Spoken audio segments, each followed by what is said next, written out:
Hi, it's that time of year again when you get to look back and see what you accomplished this previous year, and then look to what you want to set for goals for next year.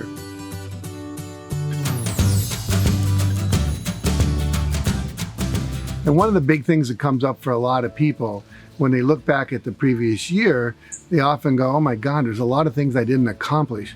And a tendency when you do that is to feel bad about yourself, and to ask yourself, should I even have these goals? Am I going to commit to them again when I didn't accomplish them this year, and so on and so forth?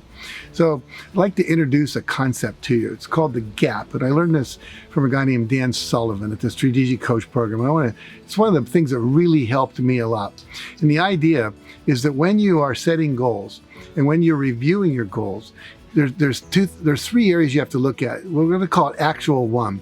That's where you started out. Maybe you're making $50,000 a year, and you set a goal to make $150,000 a year. And however, you only made $98,000 a year. Now you've got a gap between the 98,000. You got a gap between the 98,000 and the 150,000. And if you focus on that 52,000 difference, you feel like you failed. But if instead you compare actual one to actual two, you increased your income by $48,000. Now, if you look at it that way, you were successful. Maybe you didn't achieve the goal, but think about this. All the goals that you make up, they're just decisions you make in your mind. Your ego usually is deciding it, and you just pull out of the air. Like I often ask people, what's your financial goal? And always to make $1 million. No one ever says $925,000. It's always $1 million. So it's just a number you pull out. And then you go and you make 600,000, 800,000, whatever. You didn't get to $1 million, you feel like you failed. When you do that, you end up with low self-esteem. You end up feeling like you didn't make progress. You end up often depressed, unwilling to set goals again because you don't want to have that experience. However, if you don't focus on the gap, but you focus on the actual progress, that leaves you feeling well.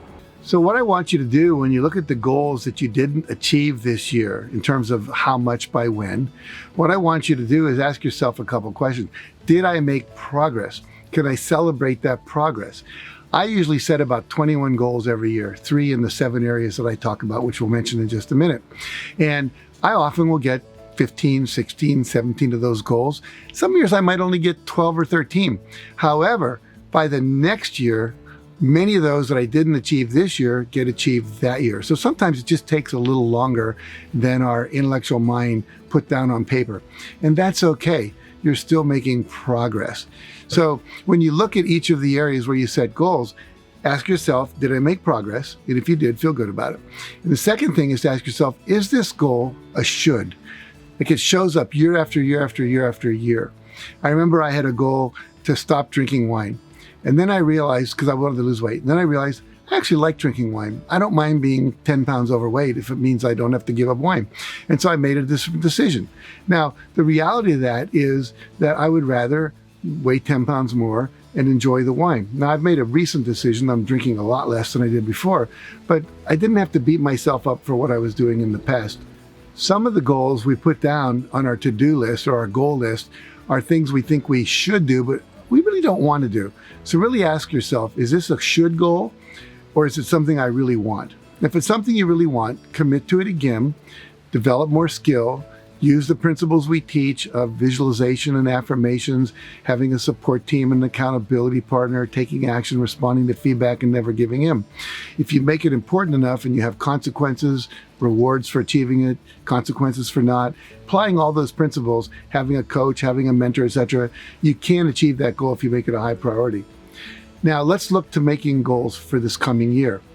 As you know, I want you to look at 7 areas of your life. You have your job and career, you have finances, you have relationships, you have health and fitness, you have fun and recreation, you have personal, which means personal growth goals, as well as also things you want to own, like you want to buy a car, a certain house, a new watch, any possessions, things like that, but also experiences you want to have. Maybe you want to go on a safari. Maybe you want to take a vacation with the family in Michigan in the summer, whatever that might be. And then finally, contribution goals. What difference do you want to make in the world? So you want to set a goal for each of those 7 areas. So my advice is look at one thing in each area you'd like to improve or one thing you'd like to accomplish. Now you'll have 7 goals. If you achieve those 7 goals or you make progress in an area, you're gonna have a much more balanced life than if you only focus on your career or only focus on money. So you wanna make sure you have all these areas fulfilling in your life. Now remember, when you set a goal, it has to be how much by when.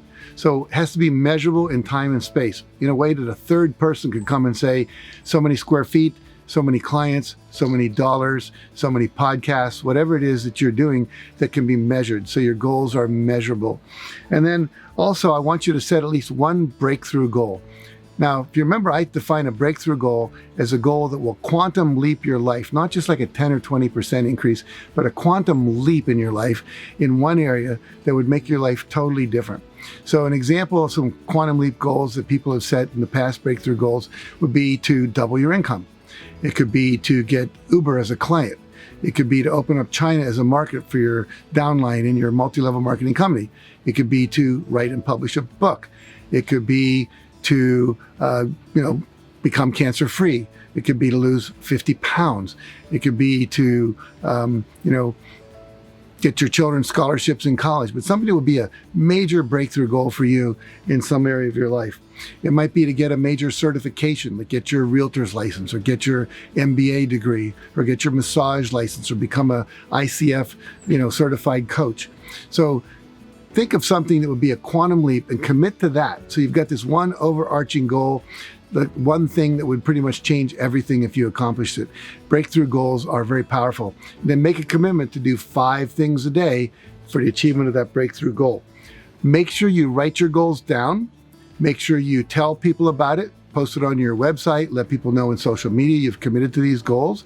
And also make sure you have an accountability partner, someone to hold you accountable to progress, whether it's every day or once a week, you're reporting your progress on your breakthrough goal, or if you want, all of your goals. Those 3 things are going to increase your likelihood of success based on research by a minimum of 33%. And if you do those things, what I just talked about, you're going to have an amazing year. Remember this one last thing, have a high intention but low attachment. What does that mean? Intend to do everything you can to make your goal come true. And don't be attached to it, because not everything happens at the time and the way you want. So be open to things changing and evolving, and be open to it may not all happen immediately. But if you have a high intention, low attachment, you're going to make a lot of progress and you'll be very happy in the process.